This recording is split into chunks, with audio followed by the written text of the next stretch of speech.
संभाव्य आपत्ती लक्षात घेता सांगली मिरज कुपवाड महानगरपालिका सर्व तयारीनिशी सज्ज आहे, अशी माहिती अतिरिक्त आयुक्त रविकांत अडसूळ यांनी महापालिकेत आयोजित पत्रकार परिषदेत दिली आहे।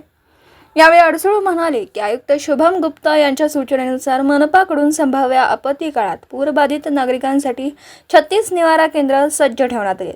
यामध्ये स्थलांतरित पूरग्रस्त नागरिकांना सर्व सुविधा दिल्या जाणार आहेत। यामध्ये मान्सूनपूर्व नाले सफाई प्रभावीपणे करण्यात आली। 85 नाल्यांपैकी 67 नाले हे स्वच्छ करण्यात आले। 15 नाल्यांची स्वच्छता युद्ध पातळीवर हाती घेण्यात आली।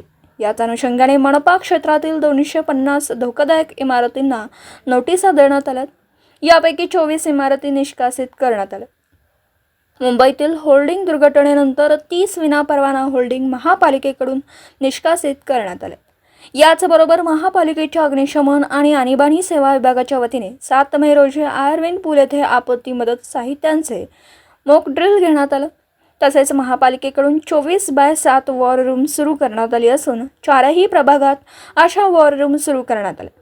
पूरक्षेत्रात CCTV कॅमेरे लावण्यात आले असून वायरलेस यंत्रणा महापालिकेकडून सज्ज ठेवण्यात आली।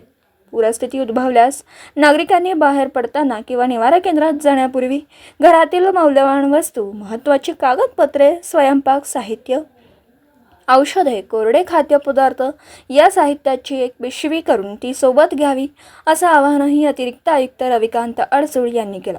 यावेळी सहाय्यक आयुक्त नकुल जकाते, अग्निशमन अधिकारी सुनील माळी, जनसंपर्क अधिकारी धनंजय हर्षद उपस्थित होते। वर्षी येणाऱ्या पूर परिस्थितीला सामोरं जाण्यासाठी महानगरपालिकेमार्फत विविध उपाययोजना करण्यात आल्या आहेत। मागच्या 2 महिन्यापासून नाले सफाई एकूण 85 नाल्यांच्यापैकी 67 नाल्यांची नाले सफाई पूर्ण झालेली आहे। 18 नाल्यांची नाले सफाई आता सध्या सुरू आहे, 2-3 दिवसामध्ये पूर्ण होईल। ज्या धोकादायक इमारती होत्या, जवळपास 250 धोकादायक इमारती आहेत, त्यापैकी C1 कॅटेगरीमधल्या म्हणजे अत्यंत धोकादायक आहेत, ज्या ठिकाणी नागरिक राहू शकत नाहीत, अशा 33 इमारतींच्यापैकी 24 इमारती निष्कासित करण्यात आलेल्या आहेत आणि उरलेल्या इमारतीसुद्धा पुढच्या 2-3 दिवसामध्ये पाडण्यात येणार आहेत। घाटकोपरमध्ये जी काही होर्डिंगची घटना घडली होती, त्या पार्श्वभूमीवर अनधिकृत होर्डिंग आम्ही 30 होर्डिंग शोधले होते महानगरपालिका हद्दीमध्ये, त्यापैकी 30 आम्ही निष्कासित केलेले आहेत।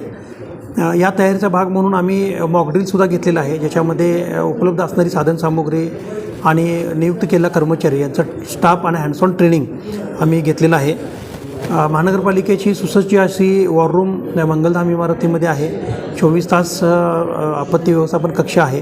तसंच प्रत्येक प्रभाग समितीनिहाय म्हणजे 4ही प्रभाग समित्यांच्यामध्ये स्वतंत्रपणे आपण आपत्ती व्यवस्थापन कक्ष स्थापन केले आहे, त्याचे नंबर आपण फ्लॅश केलेले आहेत।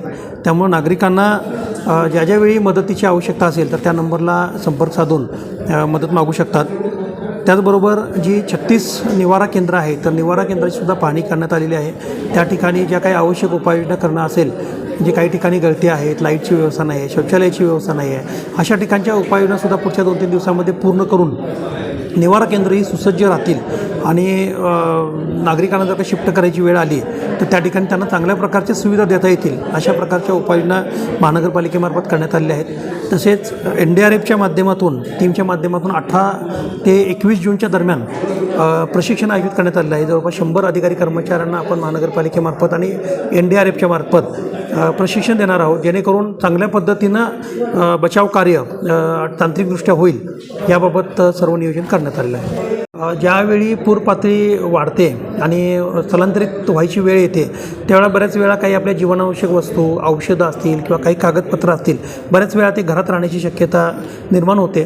त्यामुळे महानगरपालिकेमार्फत एक चेकलिस्ट तयार केली आहे, ज्याच्यामध्ये मौल्यवान वस्तू, औषधं, जीवनावश्यक साहित्य, त्यांची काही कागदपत्रे आहेत, तर ती तयार करून त्याचं एक किट नागरिकांनी तयार करायचं आहे, जेणेकरून पावसाचा ट्रेंडसुद्धा आता बदललेला आहे। हळूहळू पूर पातळी वाढत नाही, अचानक ढगफुटीसारखी परिस्थिती उद्भवली, अचानक पाणी पातळी वाढते, त्यावेळी अचानक शिफ्ट व्हावं लागतं।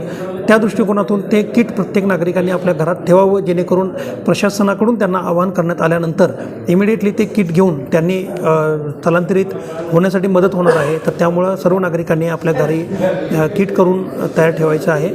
प्रशासनाच्या आवाहनानुसार प्रतिसाद द्यायचा आहे। दिवसभरातील घडामोडींचा आढावा घेण्यासाठी पाहत रहा N24 मराठी न्यूज चॅनल।